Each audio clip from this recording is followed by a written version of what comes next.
등교를 해도 전하고는 학교 생활이 달라지는 거죠? 아, 네, 뭐 그럴 수밖에 없는데요. 일단 짝꿍이 없어집니다. 한마디 같은 것은 일단 뭐 급식을 먹을 때도 좀 이제 뭐 설치하는 곳도 있고 아니면 뭐 이렇게 지그재그로 앉아가지고 먹게 하는 곳도 있고. 또 음악 시간에는 또 노래를 못 부르게 안 되는 거 맞습니다. 아닙니까? 그리고 그리고 이 수업 시간 중에도 이 마스크를 계속 착용을 해야 됩니다. 그래서 선생님들도 쉬는 시간에도 차야 되고. 맞습니다. 그리고 만약에 이 학교에서 공부를 하다가 의심 증세가 발견이 됐을 경우에는 최일구의 허리케인 라디오.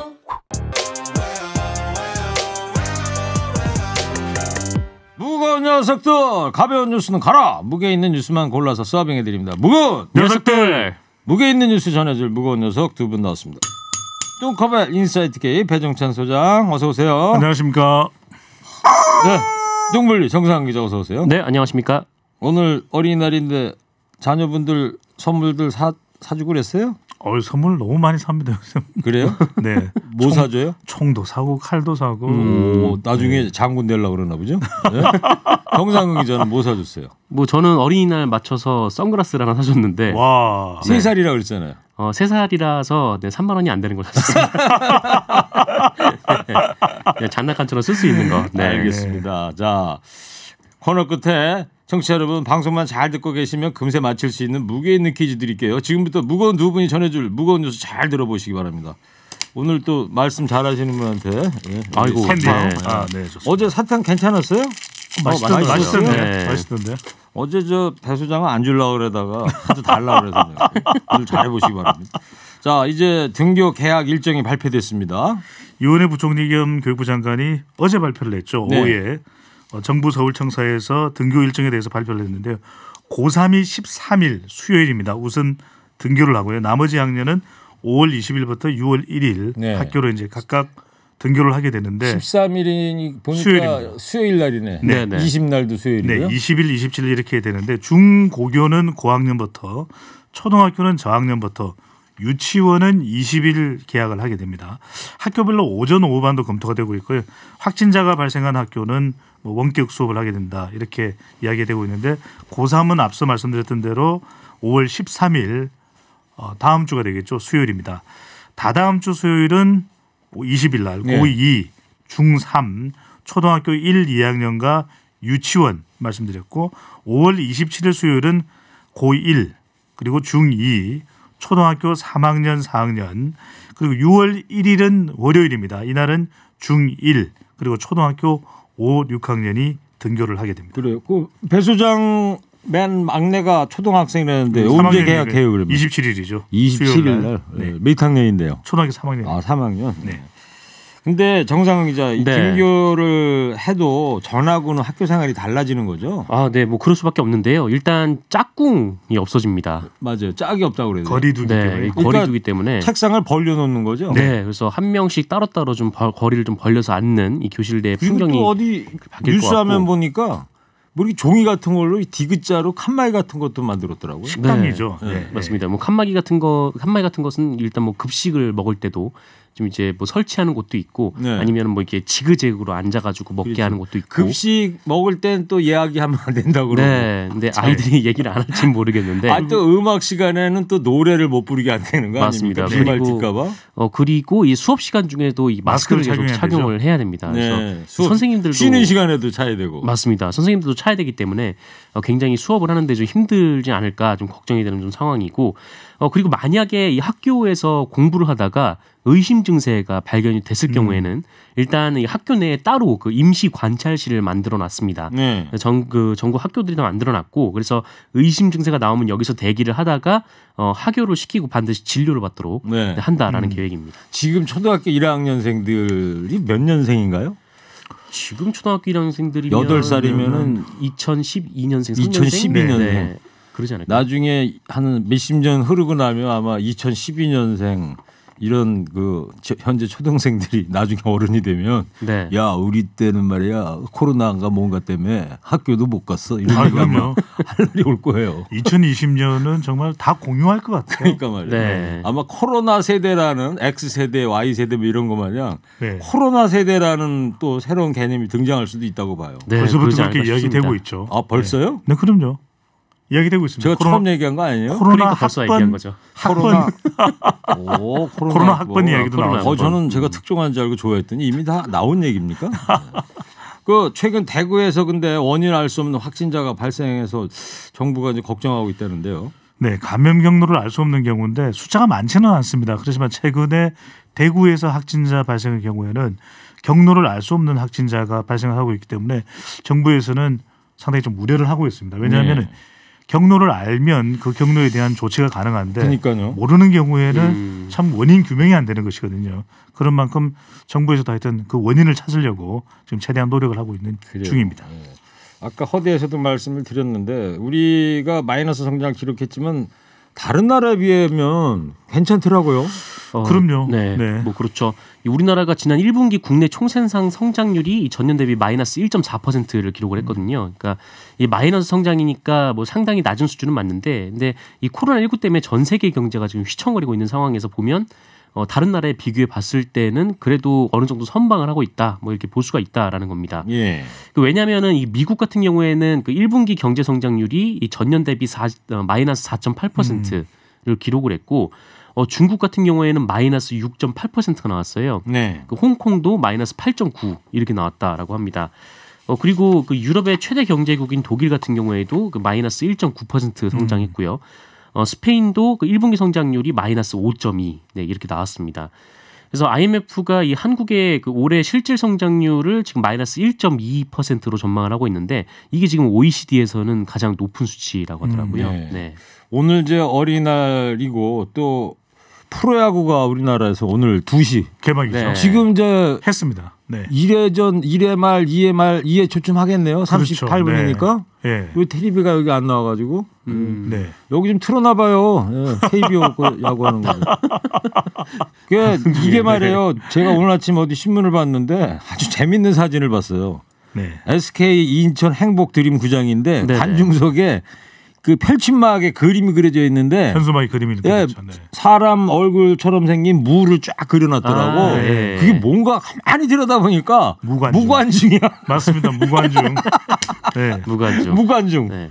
당분간은 관중 없이 경기를 할 수밖에 없거든요. 이 해외 그러니까, 네. 이 해외에서도 좀 재밌는 일이 있었는데 네. 이 프로축구 경기를 하는데 가진 못하고 대신 입장료를 내면은 네. 얼굴을 프린트해가지고 마네킹에 딱 붙여놓는 저도 일이 봤어. 있습니다. 네. 근데 대신 그 입장료는 이제 코로나19를 위해 쓰는데 기부하는 거예요. 저기 하네 지금.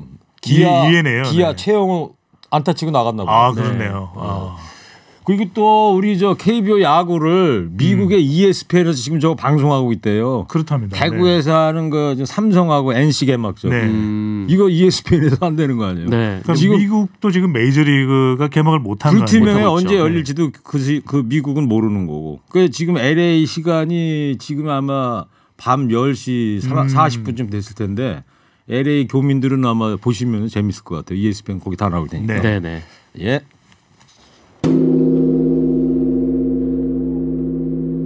자, 국회 얘기 좀 해볼게요. 8일 날 이제 금요일 날 본회의가 예정돼 있는데 열리긴 열리는 거예요. 어떻게 되는 거예요? 아직까지는 뭐 열린다 안 열린다 이게 정확히 말씀을 좀 드리기가 좀 애매합니다. 예. 뭐 일단 8일 날 본회의를 놓고 지금 미래통합당하고 더불어민주당이 논의를 하고 있는데 합의가 계속 좀 안 되고 있는 상황이거든요. 근데 일단 이 표면상 드러난 문제는 이제 국민 개헌 발안제인데 이 미래통합당에서는 지금 이 부분에 대해서 당내 반발이 상당하다라면서 지금 합의가 지금 이루어지지 못하고 있습니다. 네. 문희상 국회의장이 국민 개헌 발안제 네. 이걸 직권 상장한다 그러는데 뭔 얘기예요? 국민 개헌 발안제? 네, 요 국민개헌 발안제에 대해서는 이제 정상 기자가 설명을 할 텐데 문희상 국회의장이 20대 국회 뭐 마지막 의장이기도 하지만 본인의 이 정치적 여정의 끝이라고도 볼 수 있지 않겠습니까? 그런 만큼 문희상 의장은 이렇게 이야기를 합니다. 국회의장실 관계자의 설명인데요. 문희상 의장은 여야 합의가 없더라도 헌법적 절차를 마무리 짓기 위해 8일에는 본회의를 열어야 한다는 입장. 그렇다면 이 국민 개헌 발안제에 대해서도 이 의장 직권 상정할 가능성이 상당히 높다는 거죠. 그러니까 협의가 되고 안 되고는 여야 간의 사정이지만 의장으로서의 역할은 다 하겠다. 그래서 헌법상 개헌안이 발의되면 60일 이내에 본회의를 열어서 처리해야 되는데 국민 개헌 발안제의 경우에는 그 기한이 이달 9일까지입니다. 네. 그러니까 8일에는 문희상 의장 직권으로 상정할 가능성도 상당히 높아 보입니다. 정상 기자, 국민개헌 발안제 좀 설명 좀 해주세요. 그러니까 지금 현 제도로서는 이 개헌을 하기 위해서는, 그러니까 개헌안을 발의하기 위해서는 이 국회 제적의원의 과반 아니면 이제 대통령의 제안 이렇게 두 가지 방법이 있는데요. 네. 여기에 이제 국민 100만 명 이상의 동의가 있을 경우, 몇 명 이상요? 네, 100만 명. 100만. 네, 그래서 네. 국민 개헌 그 개헌안을 발의를 할 수 있다, 반환할 수가 있다라는 겁니다. 네. 뭐 직접 민주주의 한 형태를 볼 수 있는데 이게 지금 미국하고 스위스 일부 주가 실시를 하고 있고 사실 우리나라도 1954년에 이 제도를 도입을 했었어요. 그때는 이제 50만 이상이 발의를 하면은 국회에서 이제 논의를 할 수가 있다라는 거였는데 이게 1972년에 폐지가 된 법안이기도 합니다. 그래서 뭐 이 제도가 도입이 되면 뭐 어떤 정치 세력이든 이 100만 명의 인원만 동원을 하면 네. 이 개헌안을 발의를 할 수가 있는데 말씀하신 대로 이게 3월 6일에 발의가 됐기 때문에 예. 근데 이게 60일 안에 통과를 시켜야 되거든요. 그래서 네. 9일까지가 그 기한입니다. 그래요. 100만 명. 100만 명 중요하네요. 100만 명 매우 중요합니다. 밑줄 쳐야 되겠네요. 별은 몇 개예요? 100만 개. 100만 개? 네. 별을 언제 100만 개를 그리고 있어요. 100만 명을 모으는 100만 마음으로. 명이니까 네. 100만 개. 미래통합당은 다음 주에 열자고 하고 있잖아요, 지금. 미래통합당이 이 국민개헌 발안제에 대해서 초기에 논의될 때는 상당히 긍정적이었는데 선거 이후에는 또 별로 이렇게 이 긍정적이지 않은 변화가 나타나고 있거든요. 예. 그런 만큼 미래통합당은 또 8일 날 원내대표가 선출이 됩니다. 그러니까 이번 주에 사실상 원내대표 신임 원내대표가 선출되고 난 이후에 당일날 처리할 수도 없는 일이고 다음 주에 열자고 이야기를 하는데 이 국민개헌 발안전에 대해서 긍정적이었던 초반의 입장과는 달리 지금은 부정적으로 돌아선 걸로 보입니다. 네.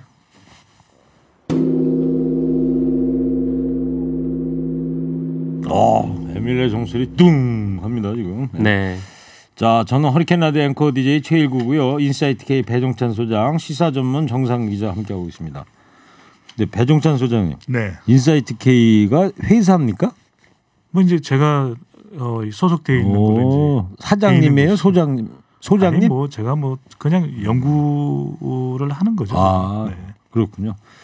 자, 미래통합당 수도권 원내대표 후보들 런닝메이트 구하기가 쉽지 않다면서요? 네, 원내대표 선거가 이제 한 3일 정도 남았는데 이 지금 미래통합당이 이제 원내대표 선거를 어떻게 치르냐면은 이 원내대표 그리고 정책위 의장이 짝을 지어가지고 그렇게 출마를 합니다. 예. 그래서 보통 이제 만약에 이제 원내대표 후보가 영남권이면 수도권에서 이제 다른 의원이 그 정책위 의장으로 러닝메이트로 나가게 되는데 네.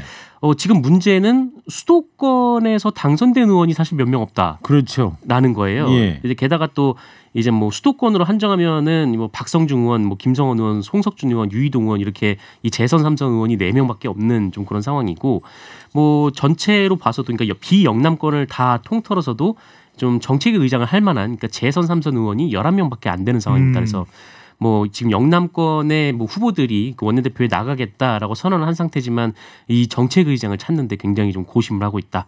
뭐 이런 소식이 전해지고 있습니다. 미래한국당은 이 통합당하고 합당 그런 거 안 하고 독자 노선을 뭐 마이웨이 가는 거예요, 뭐예요? 그렇게 말씀드린 이유가 지금 미래통합당은 비대위 이야기가 또 나오고 있고 또 원내대표 이 8일 날 이제 뽑아야 되고 여러 가지 좀 복잡한 일정들이 남아 있거든요. 예. 근데 미래한국당은 처음에는 위성 정당이었지만 지금은 19명의 소속 의원이 이제 곧 있을 예정이기 때문에 이렇게 되면 한 명만 더 있으면 교섭단체 구성이 가능합니다. 그러니까 굳이 통합당과 함께 갈 이유가 있느냐. 또 한편으로는 미래통합당 입장에서 볼 때도 앞으로 여당을 견제하는 데 있어서 같은 성향의 교섭단체가 하나 더 있으면 좋다. 그러면 미래통합당, 미래한국당 두 개의 교섭단체가 있을 수 있거든요. 그러려면은 미래한국당은 한 명의 의원이 이제 21대 국회가 시작되면 더 필요한데 이건 좀 논의가 될 예정으로 있는 걸로 보입니다. 네. 안철수 대표가 어제 이런 제안을 했잖아요. 미래통합당 보고 공동 선거 평가하자고요? 네, 이 안철수 대표가 총선 후에 처음으로 당내 회의에 참석을 했는데 이 당내 회의에 어제 참석을 하면서 했던 얘기가 바로 이 야권의 이 합동 총선 평가회를 열자라는 거였습니다.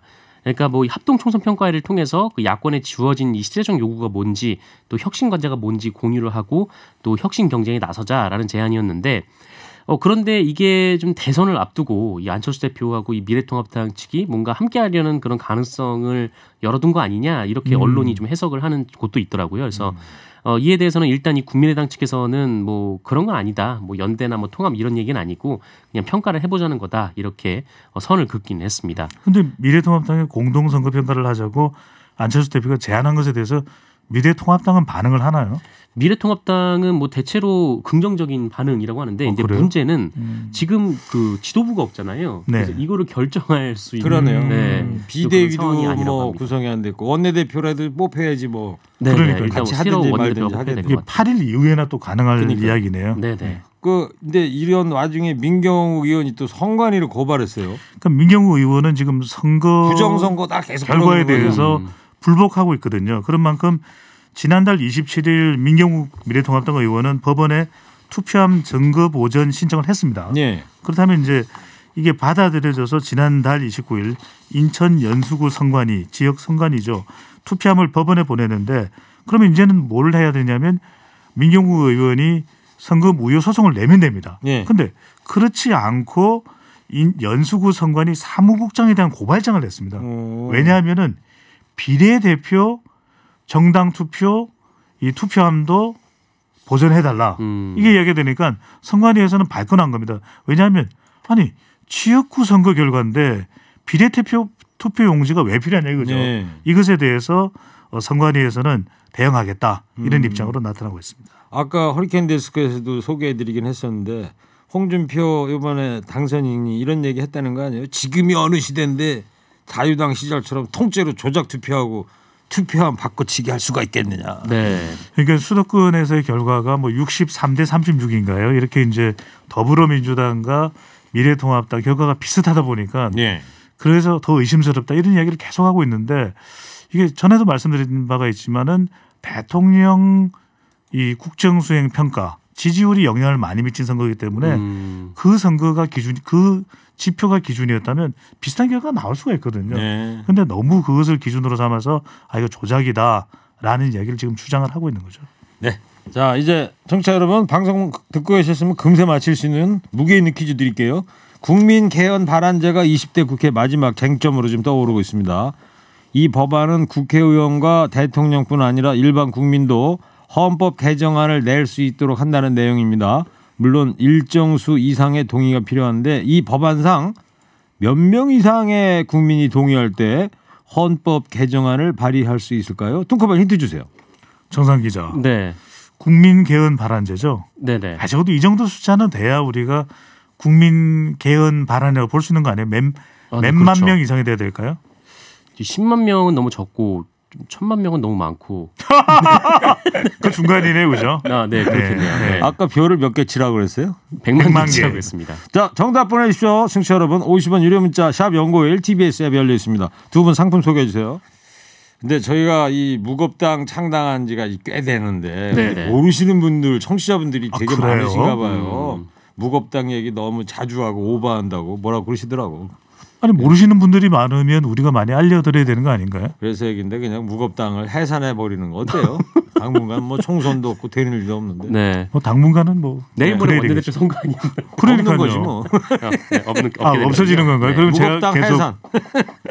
자, 지금까지 오늘 무게 있는 뉴스들 무거운 녀석들이 전해드렸습니다. 인사이트 K 배종찬 소장 정상근 기자였습니다. 두 분 감사합니다. 무거운 녀석들. 일부 행기의 이야기를 더 듣고 싶다면